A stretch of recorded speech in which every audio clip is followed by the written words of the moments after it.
بسم الله الرحمن الرحيم. الحمد لله الذي أنزل على عبده الكتاب ولم يجعل له عوجا قيما لينذر بأسا شديدا من لدنه ويبشر المؤمنين الذين يعملون الصالحات أن لهم أجرا حسنا ماكثين فيه أبدا وينذر الذين قالوا اتخذ الله ولدا ما لهم به من علم ولا لآبائهم كبرت كلمة تخرج من أفواههم إن يقولون إلا كذبا فلعلك باخع نفسك على آثارهم إن لم يؤمنوا بهذا الحديث أسفا إنا جعلنا ما على الأرض زينة لها لنبلوهم أيهم أحسن عملا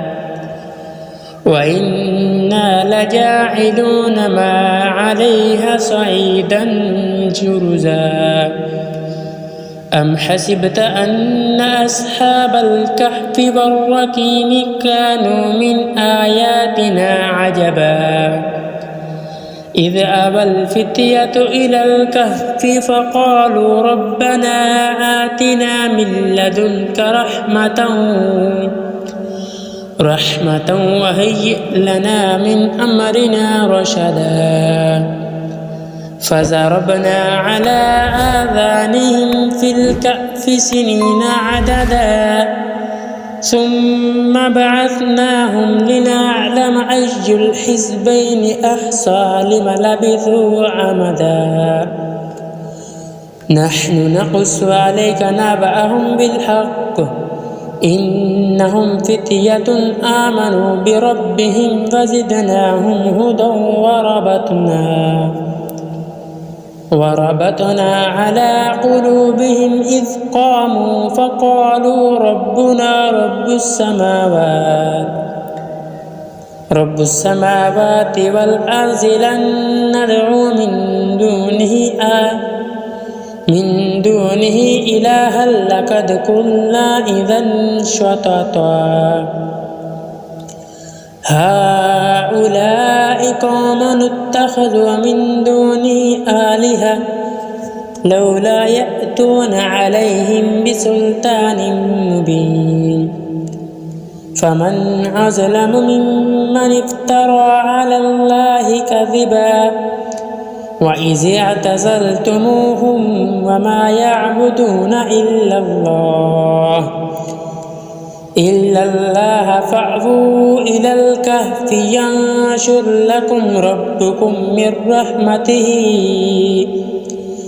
من رحمته ويهيئ لكم من أمركم مرفقا وترى الشمس إذا طلعت تزاور عن كهفهم ذات اليمين وإذا غربت تقرضهم ذات الشمال وهم في فجوة من ذلك من فضل الله ذات الشمال وهم في فجوة من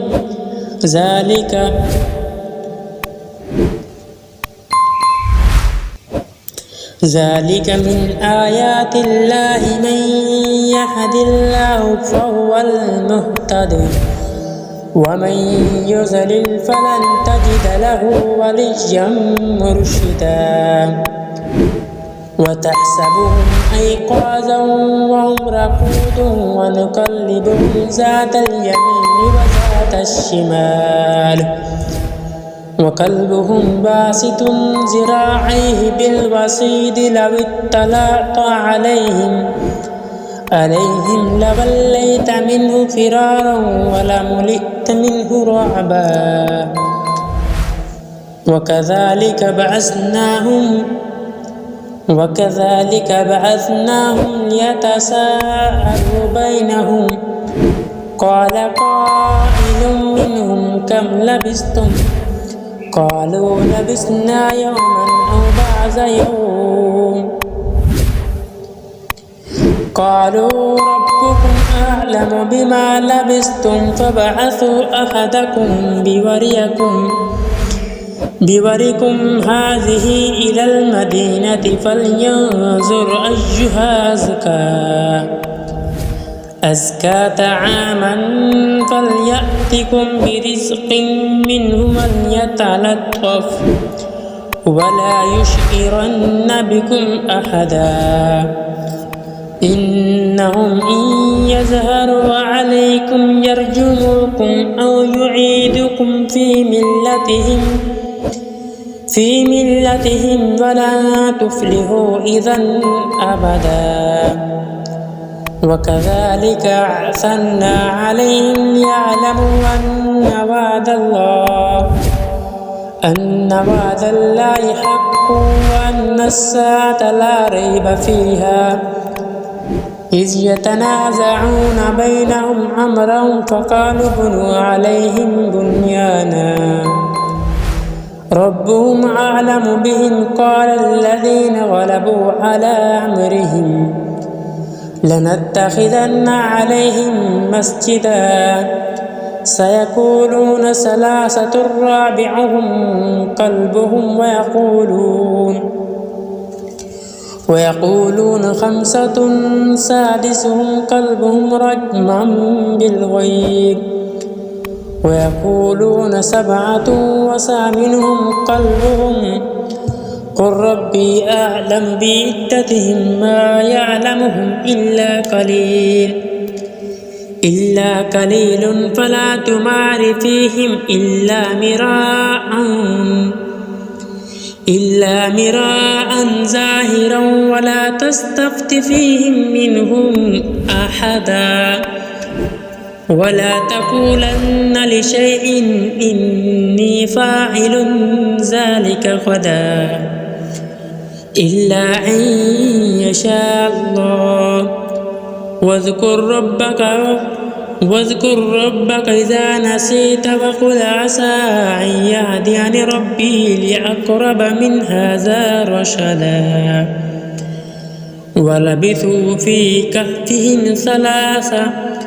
300 سنين وازدادوا 9 قل الله أعلم بما لبثوا له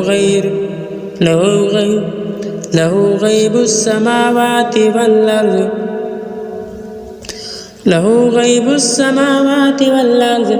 أبصر به وأسمع ما لهم من دونه من ولي ولا يشرك في حكمه أحدا واتل ما أوحي إليك من كتاب ربك لا مبدل لكلماته ولا تجد من دونه ملتحدا واصبر نفسك مع الذين يدعون ربهم بالغداة والعشي يريدون وجهه ولا تعد عيناك عنهم تريد زينة الحياة الدنيا ولا تطع من أغفلنا قلبه عن ذكرنا واتبع هواه وكان أمره فرطا وقل الحق من ربكم فمن شاء فليؤمن ومن شاء فليكفر إنا أعتدنا للظالمين نارا أحاط بهم سرادقها وإن يستغيثوا يغاثوا كالمهل يشوي الوجوه بئس الشراب وساءت مرتفقا إن الذين آمنوا وعملوا الصالحات إنا لا نضيع أجر من أحسن عملا أولئك لهم جنات عدن تجري من تحتهم الأنهار يحلون فيها من أساور من ذهب ولؤلؤ ولباس فيها حرير جنات عدن تجري من تحتهم الأنهار يحلون فيها من أساور من ذهب ويلبسون ثيابا خضر من سندس واستبرق متكئين فيها على الأرائك نعم الثواب وحسنت مرتفقا واضرب لهم مثل الرجلين جعلنا لأحدهما جنتين من أعناب وحففناهما بنخل وجعلنا بينهما زرعا كلتا الجنة التي أتت أكلها ولن تظلم منه شيئا وفجرنا خلالهما نهرا وكان له ثمر فقال لصاحبه وهو يحاور أنا أكثر منك مالا وأعز نفرا ودخل جنته وهو ظالم لنفسه قال ما أظن أن تبيد هذه أبدا وما أظن الساعة قائما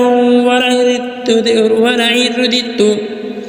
رددت إلى ربي لأجدن خيرا منها منقلبا قال له صاحبه وهو يحاور أكفرت بالذي خلق من تراب ثم من نطفة ثم سواك رجلا لكن هو الله ربي ولا أشرك به ربي أحدا ولولا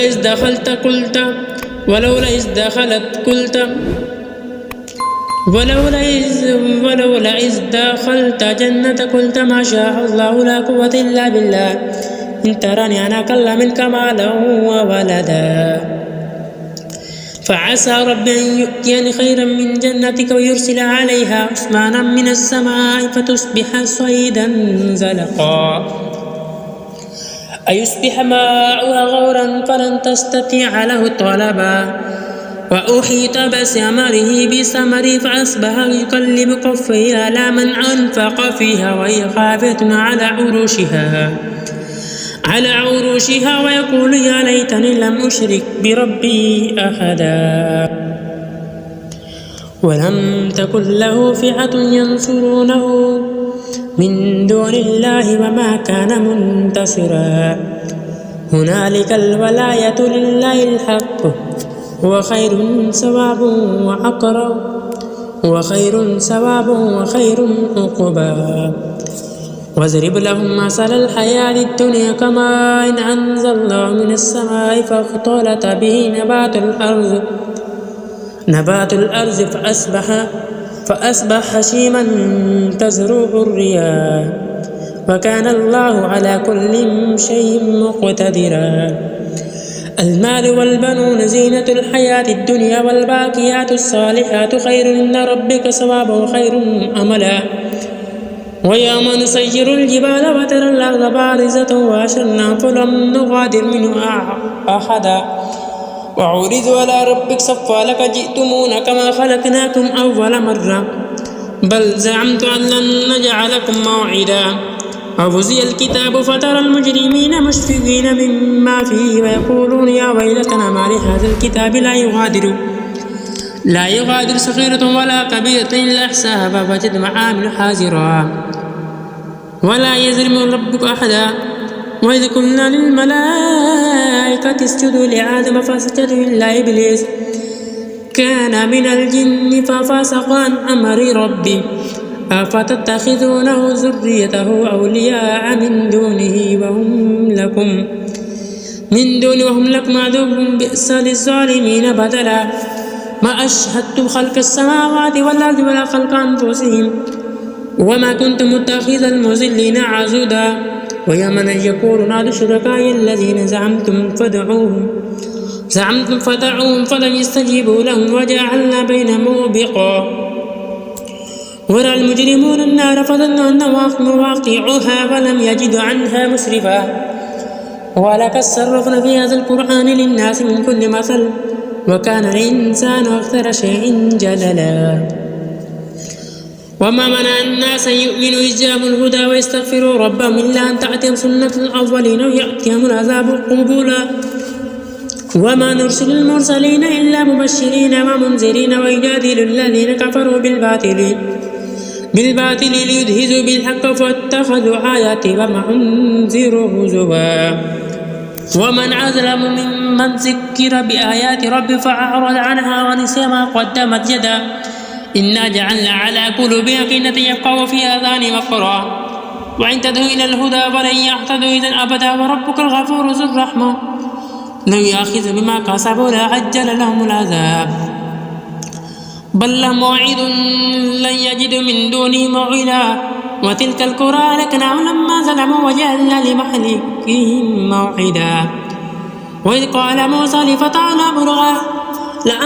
لأبرح حتى أبلغ مجمع البحرين أمضي حقبا فلما بلغ مجمع بينهما نسي حوتهما فاتخذ سبيلا في البحر سربا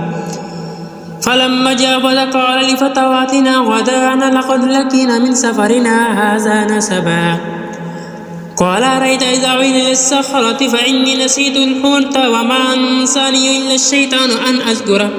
واتخذ سبيله في البحر عجبا قال ذلك ما كنا نبغي فارتد على آثارهما قصصا فوجد عبدا من عبادنا آتينا رحمة من عندنا وعلمنا من لدنا علما قال له موسى هل أتبعك ألا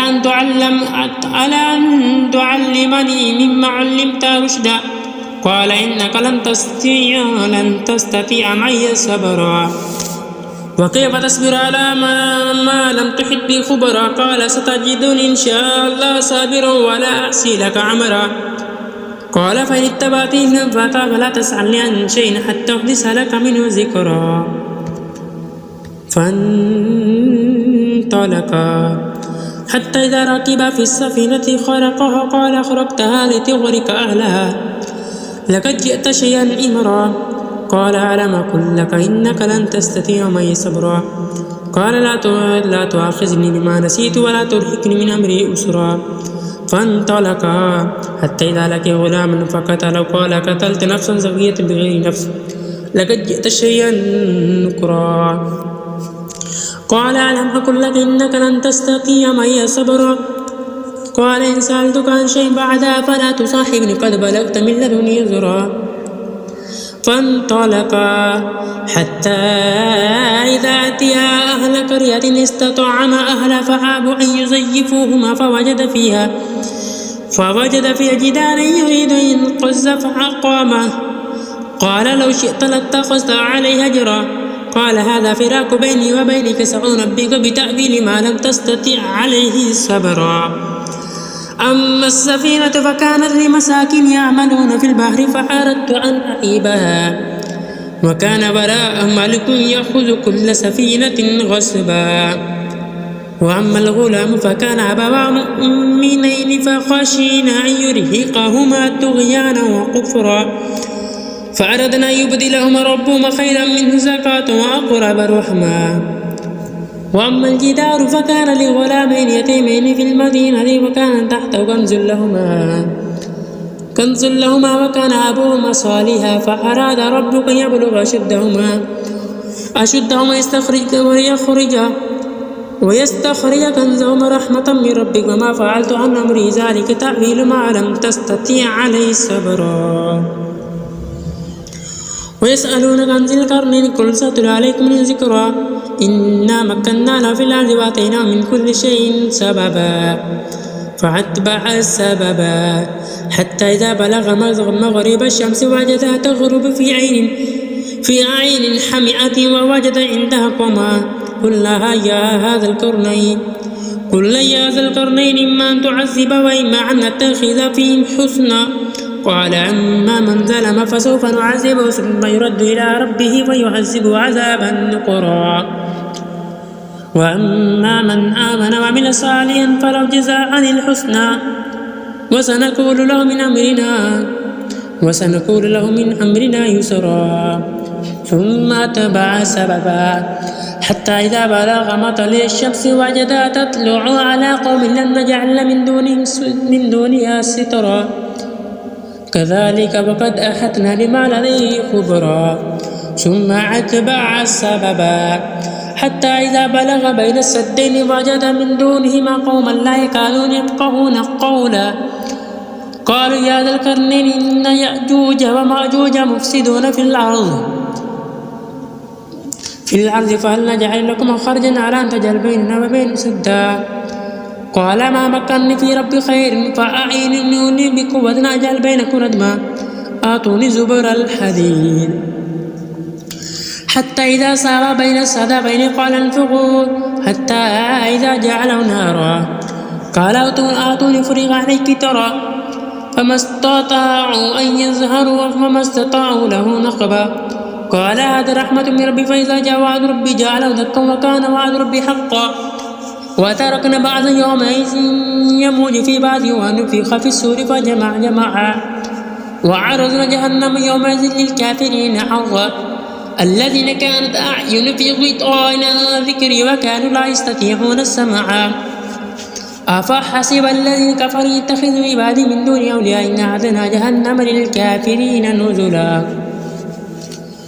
قل هل ننبئكم بالأخسرين عملا الذين ضل سعيهم في الحياة الدنيا وهم يحسبون أنهم يحسنون صنعا أولئك الذين كفروا بآيات ربي ولقائه فحبطت أعمالهم فلا نقيم لهم يوم القيامة وزنا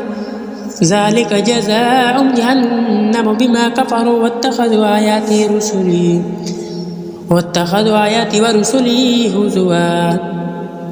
إن الذين آمنوا وعملوا الصالحات كانت لهم جنات الفردوس نزلا